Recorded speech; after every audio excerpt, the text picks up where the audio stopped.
जो भूगोल जो चल रहा है, भूगोल चैप्टर के जो भी VVI जो क्या है ऑब्जेक्टिव है, VVI जो क्या है ऑब्जेक्टिव है, उस VVI ऑब्जेक्टिव को क्या कर हम लोग चैप्टर वाइज यानी कि एक एक अध्याय एक एक बुक का हम लोग क्या करके पढ़ करके, अब चूंकि क्लास में हम लोग क्या कर चुके हैं, इसके बारे में पढ़ चुके हैं, अब हमें क्या करना है इसके बारे में जितने भी महत्वपूर्ण जो क्या है ऑब्जेक्टिव उसे क्या करना है कवर करना है, ताकि एग्जाम क्या कर सके हम बहुत अच्छे से एग्जाम को तोड़ा जा सके। और एक शर्त याद रख लीजिए कि जब तक तोड़ेंगे नहीं तब तक छोड़ेंगे नहीं, चाहे इसके लिए हमें जो कुछ भी करना पड़े। यह एक मन में बैठा लीजिए क्या करना, हमें एग्जाम को किसी पर क्या करना है तोड़ना। तोड़ना का मतलब क्या है, रिजल्ट आ जाना चाहिए, रिजल्ट नहीं है स्कोरिंग मार्क, यानी कि एकदम आपका लक्ष्य कितना 450 से अधिक होना चाहिए। और उस लक्ष्य को पूरा करने के लिए हम लोग यहाँ से क्या एकदम दिन रात क्या हम लोग तत्पर हैं। अभी चल रहा है, इसके बाद एक ऐसी व्यवस्था हम लोग लेकर आएंगे जिसमें आपको कंटिन्यू का हो जाएगा, लाइव का हो सकते हैं, जुड़ करके लाभ उठाइएगा, जिसमें हर एक विषय कंटिन्यू बुझिए तो लगभग 5 से 6 घंटा ये लगातार क्या मिलेगा आपको लाइव मिलेगा, जिसमें आप लगभग सारे विषयों का कर लीजिएगा, अध्ययन कर लीजिएगा। और हम लोग भूगोल में जो इकाई 1 से हमने क्या किया था, शुरू किया था संसाधन से, और उसको कवर करते करते कहा हम लोग इकाई 6 तक समाप्त करके आज हम लोग कहा भूगोल के सिर्फ एकदम अंतिम चैप्टर जो क्या है आपदा, इस आपदा तक का हुआ हम लोग पहुंच गए। देखिए ये जो आपदा जो अब आपका क्या हुआ बताइए, जितने भी हम लोग का पढ़े बताइए, जो भी इसका स्मरणीय तथ्य था, स्मरणीय तथ्य का हुआ खत्म हुआ। अब इसका जो क्या है ऑब्जेक्टिव है, उस ऑब्जेक्टिव को क्या करेंगे हम लोग कवर करेंगे।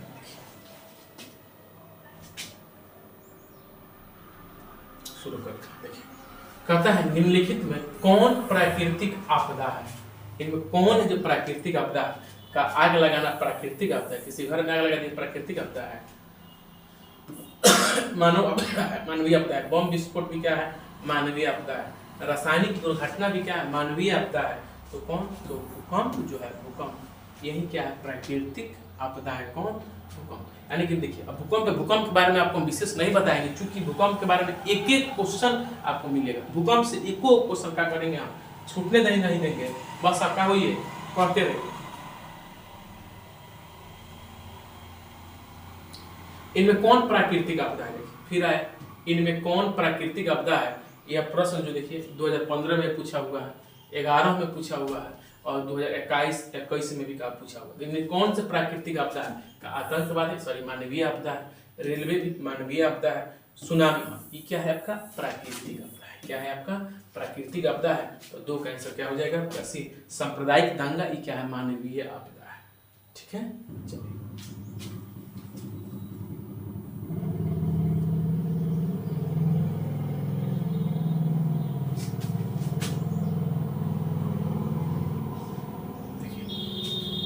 अब निम्नलिखित में कौन मानव जनित आपदा नहीं, यानी कि मानवीय आपदा नहीं का आतंकवाद, अरे भाई तो मानवीय जनित आपदा है, महामारी नहीं ये मानव जनित आपदा नहीं है, दंगा यह मानव जनित आपदा है, इनमें सभी नहीं। क्या कहते हैं कौन मानव जनित आपदा नहीं यानी कि प्राकृतिक आपदा है, कौन यह महामारी, और आपका आंसर क्या हो जाएगा इसका बी हो जाएगा। ठीक है इनमें से कौन सी प्राकृतिक आपदा नहीं है, इनमें कौन जो है प्राकृतिक आपदा नहीं है, सुनामी प्राकृतिक आपदा है, बाढ़ प्राकृतिक आपदा है, भूकंप प्राकृतिक आपदा है, तो कौन आतंकवाद जो है यह प्राकृतिक आपदा नहीं है।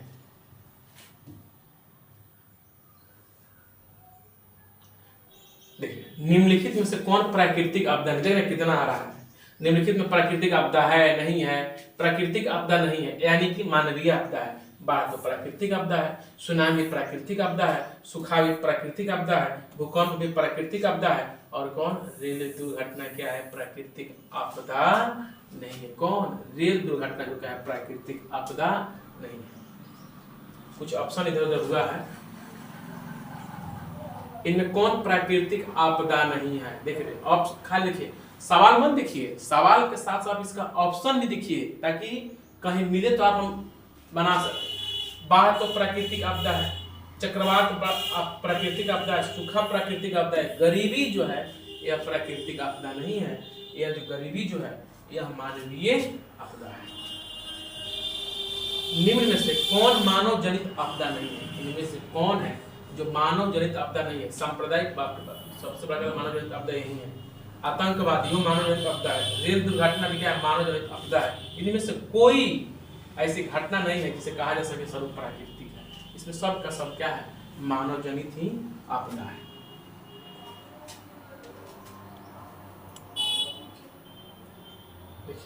कहता है इनमें कौन मानव जनित आपदा है? मानव जनित आपदा एकदम साफ लड्डू लड्डू सवाल मिल रहा है। कौन मानव जनित आपदा है? सांप्रदायिक दंगा, हाँ भाई मानव जनित आपदा है। आतंकवाद भी मानव जनित आपदा है। महामारी, ऐसे यहाँ होना चाहिए कौन मानव जनित आपदा नहीं है, यह होना चाहिए नहीं है। तो कौन? महामारी जो है क्या है? एक मानव जनित आपदा नहीं है। महामारी जो है वो मानव जनित आपदा नहीं है। इनमें कौन मानव जनित आपदा है? देखिए कितना रिपीट हो रहा है क्या क्वेश्चन में, कौन मानव जनित आपदा है? तो सीधी सी बात है भाई, सांप्रदायिक दंगा मानव जनित आपदा है, आतंकवाद भी है, रेल दुर्घटना भी है, और ऑप्शन क्या है? डी। इनमें सब यानी कि सब के सब क्या है? ये आपका मानव जनित आपदा है। मानव जनित आपदा है, देखिए मानव जनित आपदा है, बाढ़ है नहीं, प्राकृतिक आपदा है, भूकंप प्राकृतिक आपदा है, सुनामी प्राकृतिक आपदा है, कौन? आतंकवाद जो है यह मानव जनित आपदा है।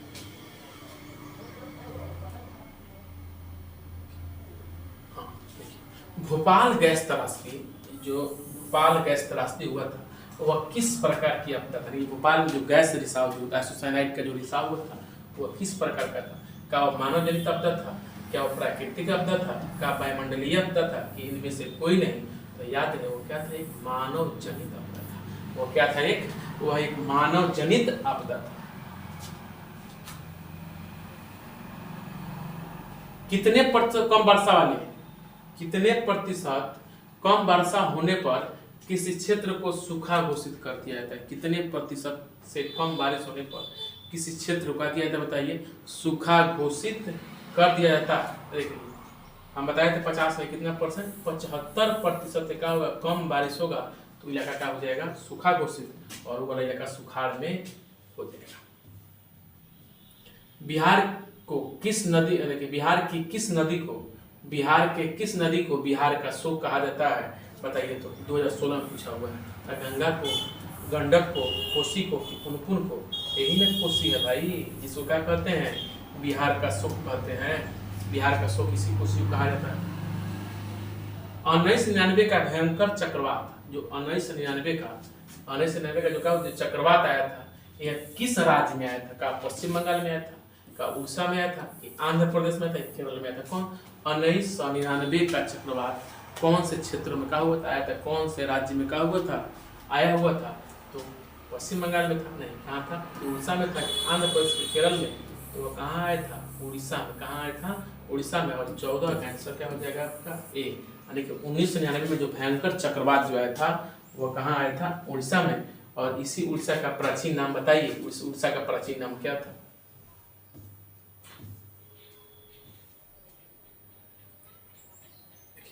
अगला है, बिहार में विनाशकारी भूकंप कब आया था? बिहार में विनाशकारी भूकंप कब आया था? क्या 1924 में आया था? 1934 में आया था? 1987 में आया था? 1962 में आया था?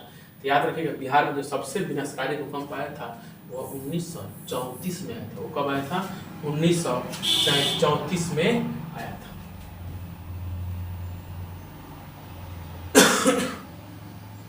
भारत का विनाशकारी चक्रवात किस वर्ष? तो मालूम है कि भारत का सबसे विनाशकारी चक्रवात उड़ीसा में आया था। सबसे भारी चक्रवात उड़ीसा में आया था, विनाशकारी चक्रवात। लेकिन कब आया था? क्या 29 अक्टूबर 1999 को आया था? 29 अक्टूबर 1997 को आया था? 29 सितंबर 2001 को आया था? 26 दिसंबर 2004 को आया था? तो आपका आंसर हो जाएगा 29 अक्टूबर 1999 को भारत का सबसे विनाशकारी भूकंप उड़ीसा में आया था। 29 अक्टूबर 1999 को। पश्चिम बंगाल की शोक नदी किसे कहा जाता है? पश्चिम बंगाल की शोक नदी किसे कहा जाता है? का हुगली को कहा जाता है, दामोदर को कहा जाता है कि तीस्ता को कहा जाता है? पश्चिम बंगाल की शोक किसे कहा जाता है? तो याद कीजिए, हम आपको बताए थे कौन नदी, वह नदी है दामोदर नदी, और इसी दामोदर नदी को क्या कहा जाता है? पश्चिम बंगाल का शोक कहा जाता है। भारत में अत्यंत विनाशकारी भूकंप कब आया था? भारत में अत्यंत विनाशकारी भूकंप कब आया था? तो भारत में सबसे विनाशकारी भूकंप कब आया था? 1934 में आया था। कब आया था? 1934 में।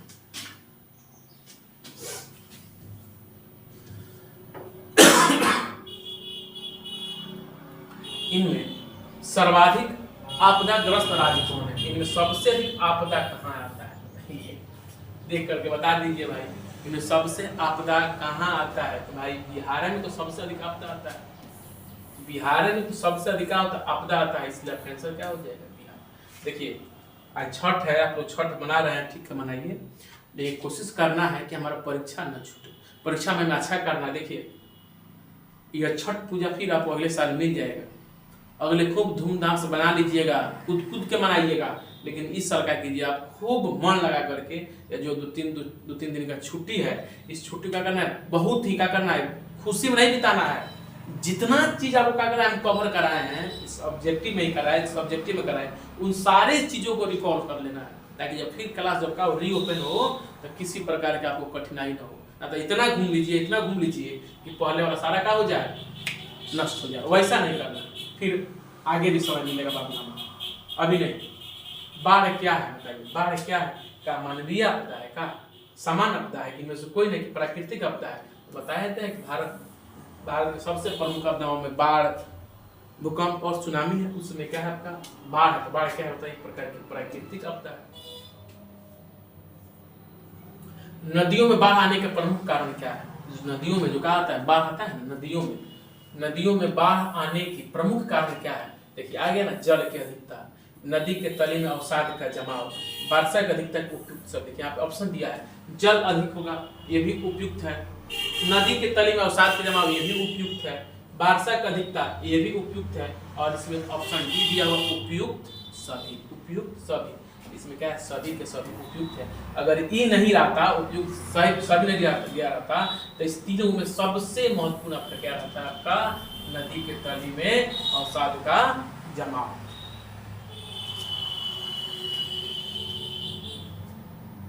बाढ़ में से सबसे अधिक हानि होता है किसका?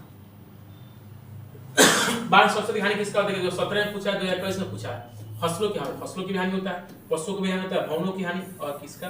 उपरोक्त सभी। इसलिए 22 का आपका ऑप्शन क्या हो जाएगा? आपका डी क्या हो जाएगा? आंसर हो जाएगा कौन? बाढ़ से सबसे अधिक हानि किसका होता है? सभी। कुशहा तटबंध किस नदी पे है? कौन? कुशहा तटबंध जो है वो किस नदी पर है? कौन तटबंध? कुशहा तटबंध किस नदी पर है? का वो कोसी पे है, दामोदर पे है, गंडक पे है कि गंगा पे? कौन? कुशहा तटबंध कौन सी नदी पे है? ये जो कुशहा तटबंध जो है, ये आपकी कोसी नदी पे है। कहाँ पे है? कोसी नदी पर ही क्या है? कुशहा तटबंध क्या है? स्थित है।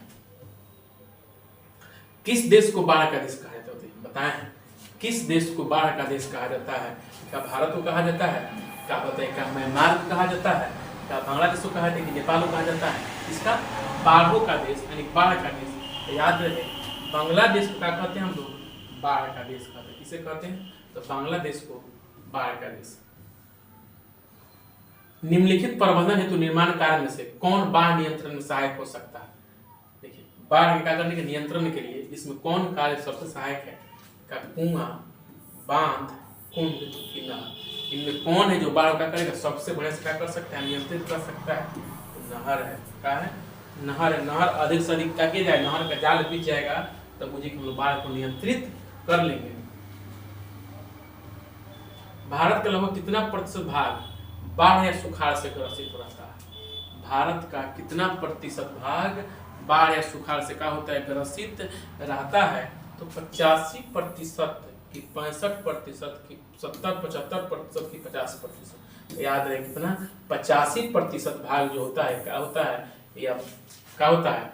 बाढ़ या सुखाड़ से क्या होता है? ग्रसित रहता है, प्रभावित रहता है। बिहार की बड़ी त्रासदी में से एक है कौन? चक्रवात है, सुखाड़ है, भूस्खलन है कि बाढ़ है? तो क्या कह सकते हैं? बाढ़ सबसे बेहतर है। सबसे बेहतर क्या होगा? बाढ़। बाढ़ ही क्या है बताइए? यह बिहार की, भारत नहीं पूछ रहा है, बिहार की सबसे बड़ी त्रासदी में से क्या है? एक है कौन? बाढ़। बिहार आज का कितना प्रतिशत क्षेत्र बाढ़ प्रभावित है? यानी कि बिहार का कितना प्रतिशत क्षेत्र है, बिहार का कितना प्रतिशत क्षेत्र है जो क्या है? बाढ़ प्रभावित है। बिहार का कितना प्रतिशत क्षेत्र बाढ़ प्रभावित है? का 76%, का 60%, 73%, 80%? तो आपका आंसर जो है कितना? 73% क्षेत्र जो है वो क्या है? बाढ़ प्रभावित क्षेत्र है। बिहार का कौन सा बाढ़ ग्रस्त क्षेत्र है? बिहार का कौन सा क्षेत्र क्या है? बाढ़ग्रस्त है? का पूर्वी बिहार है, का पश्चिमी बिहार है, का दक्षिणी बिहार है, का उत्तरी बिहार? कौन सा बिहार क्या है बताइए सबसे अधिक क्या है प्रभावित है? तो हम बताएं कौन? बिहार का उत्तरी बिहार है, वो बाढ़ से क्या है? सबसे अधिक ग्रस्त रहता है। बाढ़ के समय हमें निम्नलिखित में से किस स्थान पर जाना चाहिए? कौन जगह पर जाना चाहिए? ऊंची भूमि वाले जगह पर जाना चाहिए, गांव के बाहर जाना चाहिए, जहां है उसी स्थान पर रहना चाहिए, खेत में? खेत में भागेंगे कि जहां पर खड़ा पानी चुपचाप पहुंच जा रहा है, कि गांव से बाहर निकले कि ऊंची भूमि वाले स्थान पे? तो हम कहाँ जाएंगे? ऊंची भूमि वाले स्थान पे। जो कोई कहा होगा ऊंचा स्थान है उसी जगह क्या करेंगे? हम जाएंगे। तो क्या हो जाएंगे? बाढ़ से हम बचेंगे। राष्ट्रीय बाढ़ नियंत्रण कार्यक्रम कब आरंभ किया गया? राष्ट्रीय बाढ़ नियंत्रण कार्यक्रम कब आरंभ किया गया? कौन? राष्ट्रीय बाढ़ नियंत्रण कार्यक्रम कब आरंभ किया गया? क्या 1952 में, 1954 में, 1953 में, 1955? कब आरंभ किया गया? तो बताइए कब किया गया था? 1952, 1954, 1953? तो याद रखो 1954 ऑप्शन यहाँ पे भरा गया है, ऑप्शन सी होगा 1954 में क्या हुआ था? बाढ़ नियंत्रण कार्यक्रम आरंभ किया गया था। राष्ट्रीय बाढ़ आयोग की स्थापना कब की गई थी? राष्ट्रीय बाढ़ आयोग की स्थापना कब की गई थी? 1980 में, 1985 में, 1976 में, 2008 में? राष्ट्रीय बाढ़ आयोग की गठन कब किया गया था? राष्ट्रीय बाढ़ आयोग की स्थापना कब किया गया था? तो किया गया था 1976। कब किया गया था? 1976 में किया गया था। बाढ़ पूर्व सूचना संगठन का प्रमुख कार्यालय स्थापित किया गया। देखिए बाढ़ पूर्व सूचना संगठन का प्रमुख कार्यालय कहाँ पर स्थापित किया गया? जो बाढ़ आने से पहले क्या करेगा? सूचना आपको देगा कहाँ? कलकत्ता में, पटना में, मुजफ्फरपुर में कि दरभंगा में? कहाँ पर स्थापित किया गया? तो याद रहे कहाँ? पटना में। कहाँ? पटना में स्थापित किया गया है। सुखाड़ क्या है? सुखाड़ क्या है? का प्राकृतिक आपदा है, मानव निर्मित आपदा है, सामान्य आपदा है, इनमें से कोई नहीं? तो सुखाड़ क्या है बताइए? एक प्रकार की अभी एक प्राकृतिक आपदा है। सूखा किस प्रकार की आपदा है? अभी बताएं। सूखा कहिए या सूखा कहिए, तो यह क्या है? यह एक प्रकार की प्राकृतिक आपदा है। कृषि सुखाड़ होता है, किसके चलते कृषि सुखाड़ होता है बताइए? जल के अभाव से सुखाड़ होता है, मिट्टी के नमी के अभाव से, कि मिट्टी के क्षय कारण, कि मिट्टी के लवण के कारण? किसके कारण क्या होता है? मिट्टी का क्या होता है? क्षति, मिट्टी का सुखाड़ होता है। किससे सुखाड़ होता है? जल के अभाव का। किसके अभाव में? जल के अभाव में क्या होता है? किससे सुखाड़ होता है? किसके अभाव में? तो जल के अभाव में। निम्न में से कौन सूखे से सर्वाधिक ग्रस्त राज्य? देखिए इनमें भारत के कुछ राज्य दिया हुआ, कौन सा राज्य सबसे अधिक सूखा से क्या है ग्रस्त है? इसमें भारत के कौन सा राज्य सबसे अधिक सुखाड़ से ग्रसित है? क्या वो पश्चिम बंगाल है, पंजाब है, गुजरात है, उत्तराखंड है? आपका आंसर क्या हो जाएगा? वह गुजरात है, जो क्या है सबसे अधिक ग्रस्त राज्य है सूखे से। बिहार का कौन सा भाग सूखा प्रवण क्षेत्र यानी सूखा से क्या है ग्रसित है? कौन है? उत्तरी बिहार है। उत्तर बिहार तो बाढ़ से भाई बर्बाद है। पूर्वी बिहार है कि दक्षिणी बिहार के इनमें से कौन बिहार का वो कौन सा इलाका है जो क्या है सुखाड़ से सबसे अधिक प्रभावित है? तो दक्षिणी बिहार। उत्तरी बिहार बाढ़ से प्रभावित है, तो दक्षिणी बिहार सुखाड़ से। आप पूर्वी पश्चिम बुझे के आनंद काट रहा है।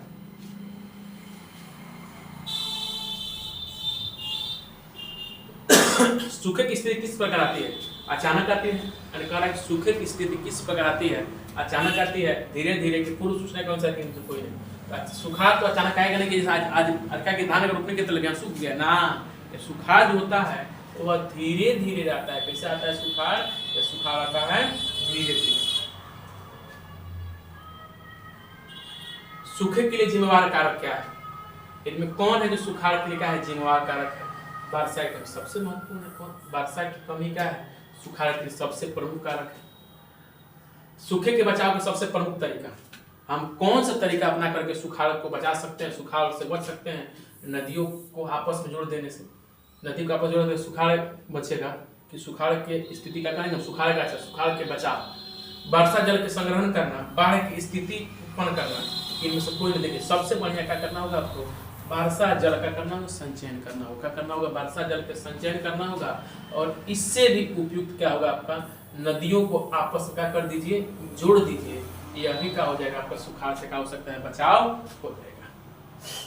क्योंकि जहाँ पे सुखाड़ होगा वहां से उस नदी में पानी चला जाएगा दूसरी नदी से, जब नदी को जोड़ देंगे। भूपटल के नीचे वह स्थान जहाँ भूकंप का जन्म होता है।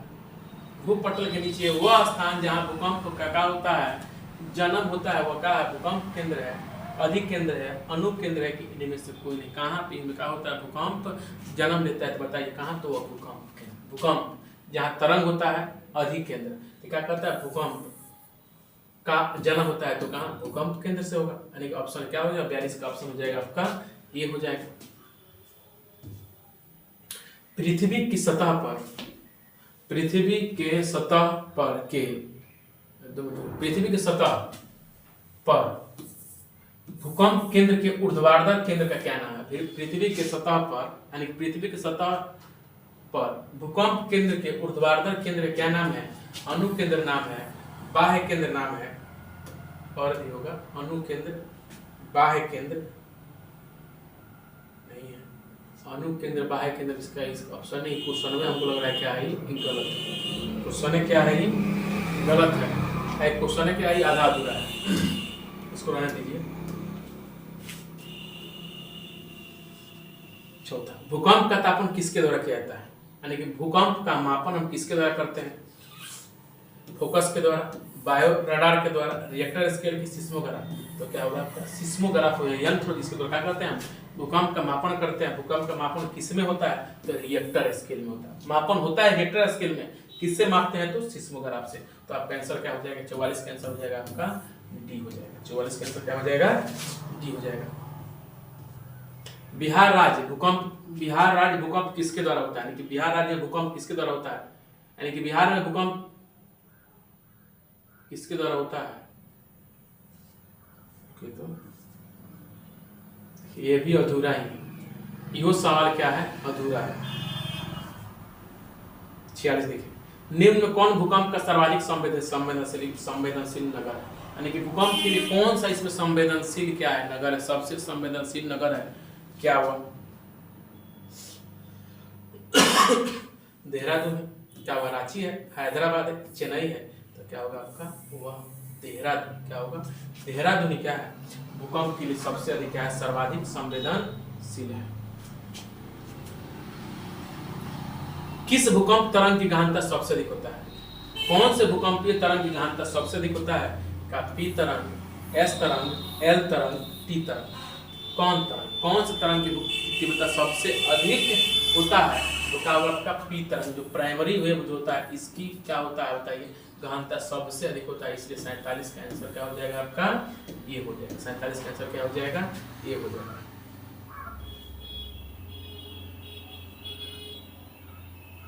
किसको क्या कहते हैं भाई?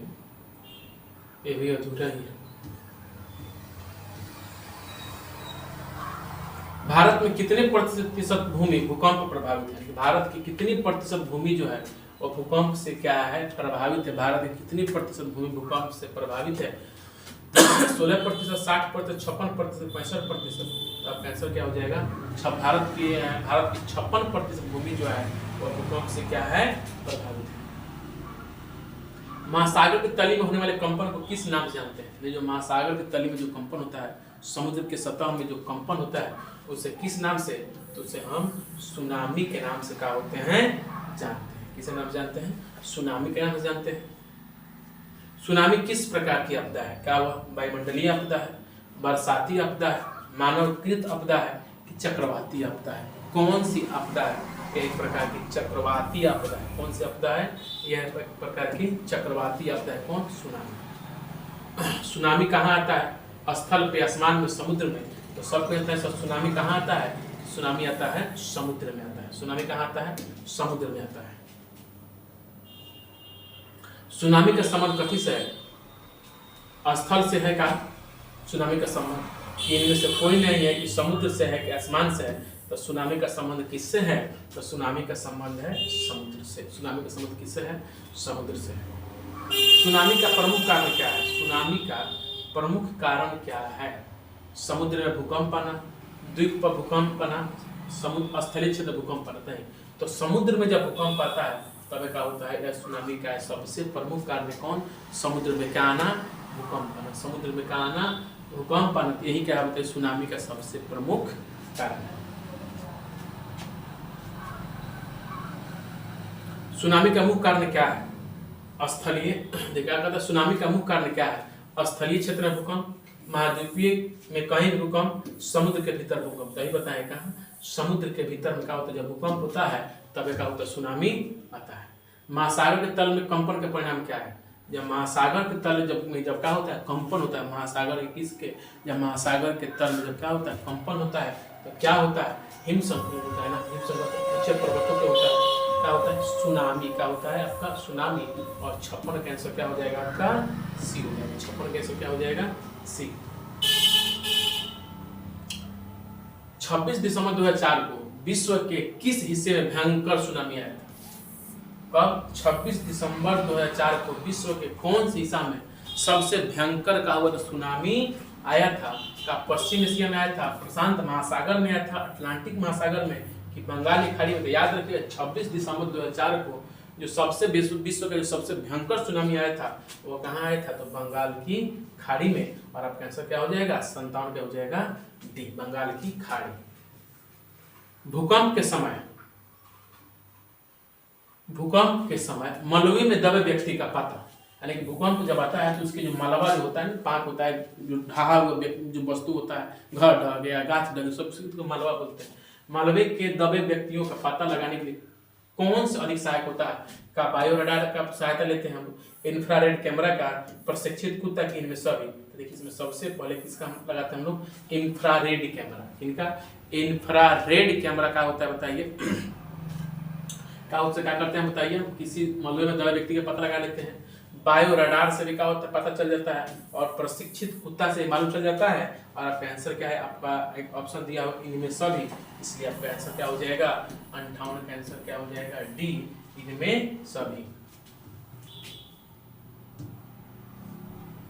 इंफ्रारेड कैमरा का प्रयोग निम्न में से किस आपदा में किया जाता है?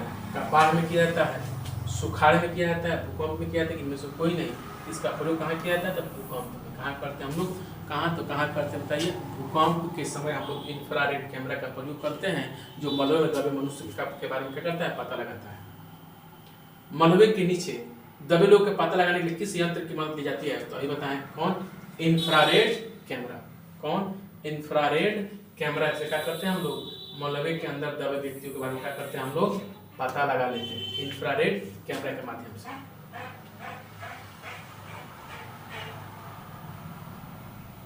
डैश स्थान पर क्या प्राथमिक उपचार करने से जलने की स्थिति में ठीक है, जैसे किसी आपदा में किसी व्यक्ति का शरीर जल जाता है, तो जलने की स्थिति में कौन सा प्राथमिक उपचार करना चाहिए? का ठंडा पानी डालना चाहिए, गर्म पानी, अस्पताल में? इनमें से कोई? देखिए अस्पताल में पहुंचाना जरूरी है, लेकिन सबसे पहले फर्स्ट ऐड होना चाहिए कौन?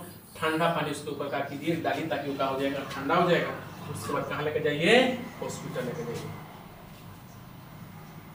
इनमें कौन सा कार्य जले हुए लोगों के लिए नहीं करना चाहिए? इनमें कौन सा कार्य जले हुए लोगों के लिए नहीं करना चाहिए? ठंडा पानी डालना चाहिए, बर्फ लगाना चाहिए, बर्नर लगाना चाहिए, तेल का लेप नहीं लगाना चाहिए। क्या है? कौन सा कार्य जले हुए लोगों के लिए कौन सा कार्य नहीं करना चाहिए? क्या करना चाहिए बताइए? हमें उसके शरीर पर क्या करना चाहिए बताइए? तेल नहीं लगाना है। बाकी सारा काम ठंडा पानी डाल सकते हैं, बर्फ लगा सकते हैं, बर्नर लगा सकते हैं, लेकिन तेल का लेप हम नहीं लगाएंगे। बस्ती में आग लगने पर निम्नलिखित में से कौन सा कार्य आवश्यक है? कहाँ? बस्ती में जब क्या होता है? आग लगने पर सबसे पहले क्या करें?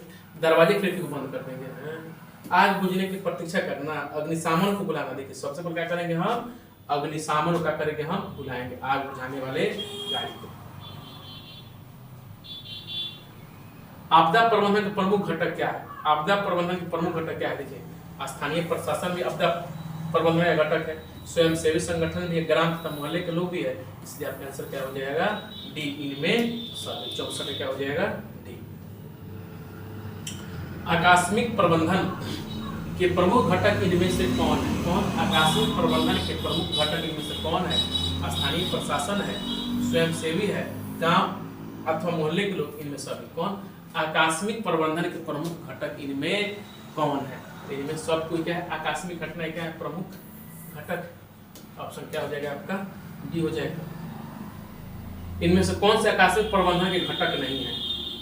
इनमें कौन आकस्मिक घटना के आकस्मिक प्रबंधन के घटक में? स्थानीय प्रशासन भाई है, स्वयंसेवी संगठन भी है, संगीतकार, उसमें संगीतकार कौन सा हो सकता है? आपका क्या करेगा? नाचेगा, दिखेगा, लोग नचाएगा, स्थानीय लोग की भूमिका होता है, इसलिए आपका आंसर क्या हो जाएगा? आपका सी हो जाएगा। क्या हो जाएगा?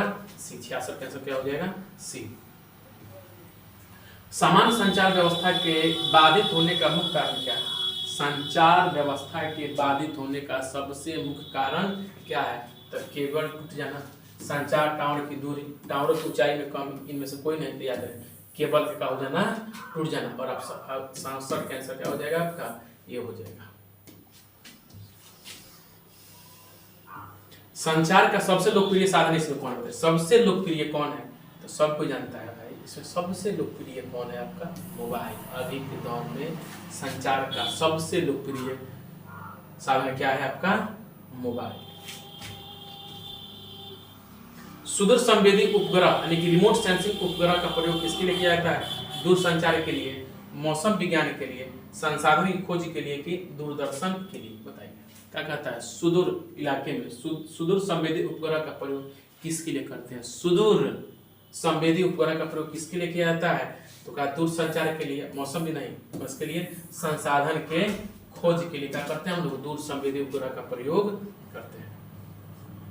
निम्न में से कौन सा आपदा काल में वैकल्पिक संचार व्यवस्था है? निम्न में से कौन सा आपदा काल में वैकल्पिक संचार में कौन सा वैकल्पिक संचार? मान लीजिए रेडियो, हाँ रेडियो, उपग्रह, हैम रेडियो, इनमें सभी का आंसर क्या हो जाएगा? इनमें सभी क्या होता है? आपदा काल के समय एक बहुत बड़ा क्या होता है? वैकल्पिक संचार व्यवस्था होता है, जिसके बारे में हमें आपदा के बारे में, होने वाले घटना के बारे में जानकारी मिलते रहता है। सन 2001 में भारत के किस राज्य भयंकर भूकंप आया था? कब? 2001 में भारत के कौन से इलाके में सबसे भयंकर कहा हुआ था भूकंप आया था? तो सबको मालूम है सर, कहाँ आया था? गुजरात में आया था। कहाँ आया था? गुजरात में आया था। भूकंप संभावित क्षेत्रों में भवनों की आकृति कैसी होनी चाहिए? अंडाकार होना चाहिए, त्रिभुजाकार होना चाहिए, चौकोर की, आयताकार? कौन? भूकंप प्रभावित क्षेत्रों में किस प्रकार का घर बनना चाहिए? हमें घर बनना चाहिए कैसा? आयताकार। ऐसे बनाएंगे तो रह ही जाएगा। कैसा? आयताकार और भूकंप रोधी। भूसंकलन क्या है? तो भूसंकलन तो क्या है? क्या प्राकृतिक आपदा है, मानवीय आपदा है, सामान्य आपदा नहीं दिया? क्या है भूसंकलन? क्या एक प्रकार की प्राकृतिक आपदा है। देखिए कितना तेजी में सूद रहा है। सर्वाधिक भूसंकलन प्रवण राज्य यानी सबसे अधिक भारत के कौन से इलाके में सबसे अधिक क्या होता है? भूसंकलन होता है। सबसे अधिक भूसंकलन कहाँ होता है? सबको मालूम है कहाँ? उत्तराखंड है, जहाँ भारत में सबसे अधिक भूसंकलन होता है। भूसंकलन वाले क्षेत्र में ढिलान पर मकानों का निर्माण क्या है? तो क्या होगा इसका आंसर? 75 का आंसर क्या? ए होगा कि बी होगा कि सी होगा कि डी होगा? तो 75 का आंसर क्या हो जाएगा आपका? क्या कहता है? भूसंकलन वाले क्षेत्र में ढिलान पर मकानों का निर्माण क्या है? तो ये अनुचित है। जहाँ भूसंकलन हो रहा है वहाँ क्या कीजिए? आप यहाँ भूसंकलन हो रहा है और यहाँ का घर बना लीजिए, तो उचित थोड़ा भाई, क्या है? अनुचित है। कीजिएगा तो आप हमेशा घर का होता रहेगा, आपका ढहते रहेगा। सुनामी, प्राथमिक सुनामी प्रभावित क्षेत्रों में मकानों का निर्माण कहाँ करना चाहिए? समुद्र के निकट, समुद्र तट से दूर, समुद्र तट से दूर, और कहाँ? ऊंचाई पर। तो समुद्र तट से दूर और क्या कीजिए? ऊंचाई पर क्या करना होगा? हमें घर का करना होगा, बनाना। ठीक है, आपका चैप्टर क्या हो गया? लास्ट क्वेश्चन हो गया। कौन? सुनामी लहर चेतावनी प्रणाली केंद्र की स्थापना कहाँ किया गया? सुनामी लहर चेतावनी प्रणाली, सुनामी लहर चेतावनी प्रणाली केंद्र का स्थापना कहाँ किया गया है? का लेह में किया गया है, का उड़ीसा में, का चेन्नई में, कि तमिलनाडु, सॉरी जयपुर राजस्थान में, अब क्या होगा आपका चेन्नई। इस प्रकार हम लोग कौन जो आपदा चैप्टर जो का हुआ समाप्त, और इसके साथ साथ भूगोल का हुआ आपका, भूगोल का करके बताइए हम लोग इंड कर दिए, भूगोल का हो गया आपका समाप्त। और भूगोल पर हम लोग कौन पढ़ेंगे आपका इतिहास, यानी इतिहास या अर्थशास्त्र या नागरिक का होगा आपको मिलेगा। तब तक धन्यवाद सब किसी को छठ की बहुत बहुत